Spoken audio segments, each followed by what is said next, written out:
কোচবিহারে বিজেপির মিছিলে হামলা, বোমা গুলি চালানোর অভিযোগ। তৃণমূলের বিরুদ্ধে দিনহাটায় বিজেপির মিছিলে হামলা চালানোর অভিযোগ।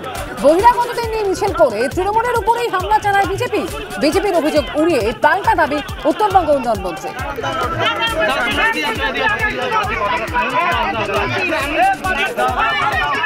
তৃণমূলে কিছু যারা দুষ্কৃতিকারী আমার বাহিনী সেই সময় সেই মিছিলকে প্রতিরোধ করার জন্য তারা কিছু লাঠি সোটা নিয়ে চলে আসে।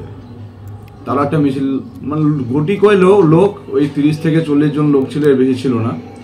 এবং তারা পরবর্তীতে আমরা দেখলাম যে 3 রাউন্ড গুলি এবং 2টো বোম নিক্ষেপ করে।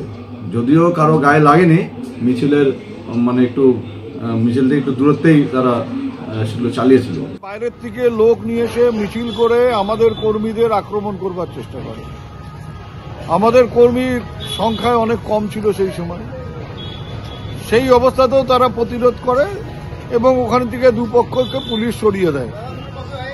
পরবর্তীকালে খবর পেয়ে বিভিন্ন জায়গা থেকে আমাদের কর্মীরা ওখানে উপস্থিত হয়ে একটা বিশাল মিছিল সংগঠিত করে। কিন্তু আমি ওখানে গিয়ে কোথাও শুনলাম না বোমাবাজি বা গুলির খবর।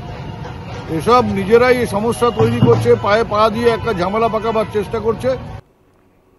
হলদিয়ায় শুভেন্দু সভার আগে পড়ল চোর লেখা একাধিক পোস্টার। নাগরিক কমিটির নাম করে সভাস্থলের কাছে চোর লেখা পোস্টার। নাগরিক কমিটির নামে তৃণমূলের কাজ, অভিযোগ গেরুয়া শিবিরের। সভা ফ্লপ হবে বুঝে নিজেরাই পোস্টার দিয়েছে পাল্টা তৃণমূল।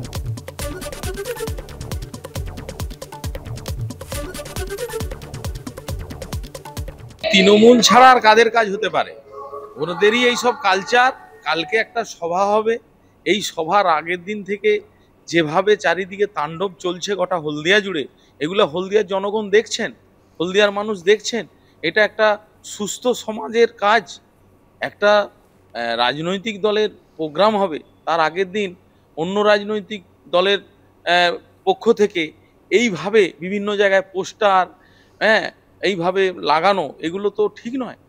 তৃণমূলের এমন কোনো দৈন্যদশা আসেনি যে শুভেন্দু অধিকারী এগেনস্টে পোস্টার বা ফ্ল্যাগ দিতে হবে।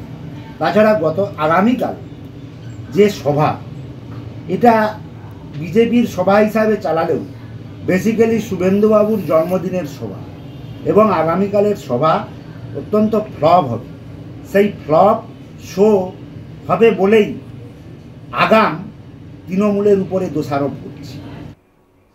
মাত্র 4 মাসের ব্যবধানে ফের আনন্দপুরে শিশু বিক্রি চক্রের পর্দাফাঁস। নাতনিকে বিক্রির অভিযোগে দাদু ও সৎ দিদিমা সহ 5 জনকে গ্রেফতার করেছে পুলিশ। উদ্ধার করা হয়েছে শিশুকন্যাকে। ধৃতদের মধ্যে 2 জন মহিলা দালাল হিসেবে কাজ করতেন। 5ম জন বেআইনিভাবে শিশুকে কিনেছিলেন। চক্রে আরও কেউ জড়িত থাকতে পারে বলে পুলিশের অনুমান।